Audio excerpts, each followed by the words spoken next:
स्वामी विवेकानंद एक बार सत्संग गए हुए थे। उनके पड़ोस में ही सत्संग चल रहा था। वो बहुत अच्छा गीत गाते थे। वाद्य यंत्र बजाते थे, वीणा बजाते थे, तबला बजाते थे। मतलब गीत संगीत में महारथी थे।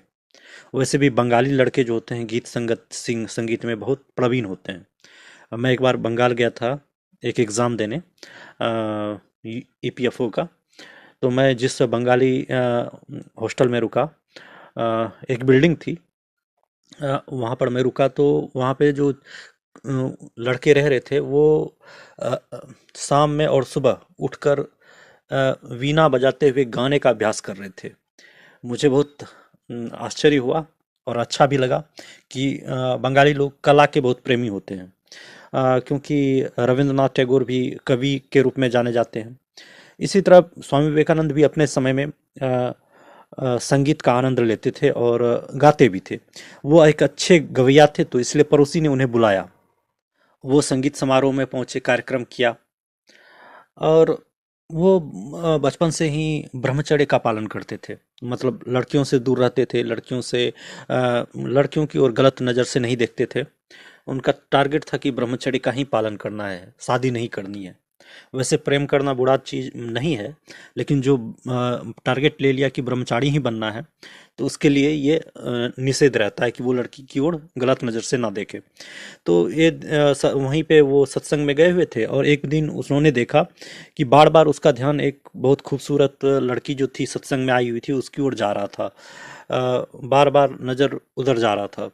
एक दो बार गया, नहीं मन उसका सुधरा, तो विवेकानंद को बहुत गुस्सा आया कि ये आंखें ही हैं जो कि बार बार उधर देख रही हैं। वो गुस्से से उठे और किचन में गए अपने दोस्त के, जो इसके यहाँ सत्संग गए थे, और वहां जाके मिर्च का पाउडर उठाया और आंख में डाल लिया।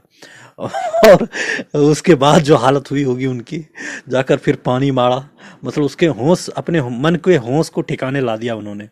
तो ये एक उस वास्तविक घटना है या मनगढ़ंत है कहा नहीं जा सकता, लेकिन ऐसी घटनाओं की चर्चा उनसे जुड़ी हुई है और बहुत ही रोचक ये प्रसंग रहा। बहुत दिन तक वो इसी प्रकार रहे। अपने मन को ईश्वर में लगाया उन्होंने। और पहलवानी भी वो करते थे, दंड बैठक, सुडौल शरीर था उनका और अच्छा गठीला बदन था। लड़कियां तो चाहती ही थी उनसे बात करना, लेकिन वो थोड़े दूर रहते थे।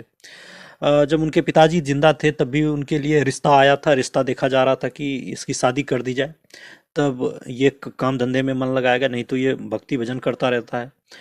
फिर इसी प्रकार आगे जो समय आया, पिताजी उनके डेथ कर गए, फिर भी उनके लिए लड़की को खोजा गया।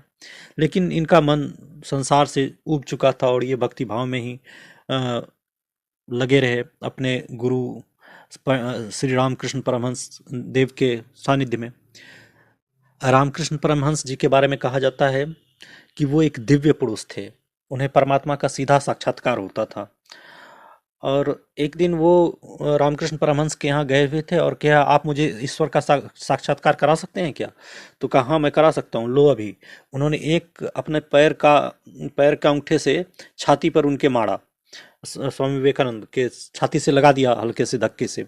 और स्वामी विवेकानंद एकदम, उनका इस दुनिया से नाता टूट गया, वो अनंत में चले गए। स्वामी विवेकानंद अपने लेखनी में कहते हैं कि जब वो उस अवस्था में थे, जैसे ही उन्होंने टच किया शरीर में, उनका चारों संसार घूमने लगा बहुत तेजी से, जैसे घूमने लग जाता है उसी प्रकार से।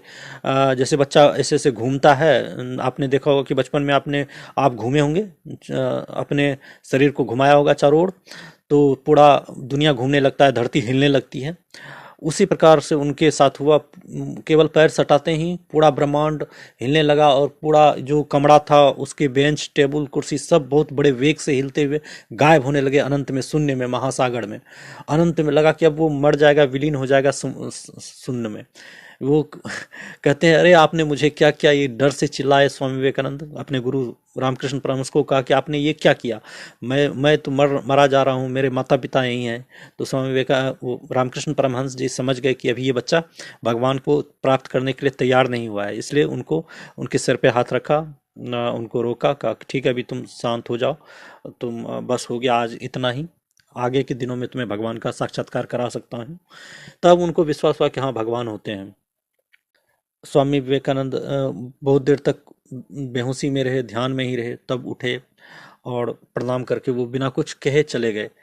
वो जान गए थे कि ये कोई साधारण मनुष्य नहीं है, पागल सा दिख रहे हैं लेकिन ये बहुत महापुरुष हैं।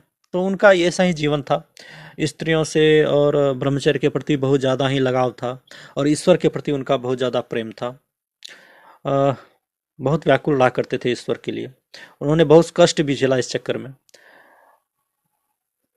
संतुलित जीवन के लिए विवाह जरूरी है, लेकिन वैरागी जीवन के लिए ब्रह्मचर्य होता है। वो एक कठिन मार्ग है। धन्यवाद। आज इतना ही। आगे और भी स्वामी विवेकानंद से जुड़ी और भी कुछ एपिसोड्स और कहानियों में मैं आगे की बात करूंगा।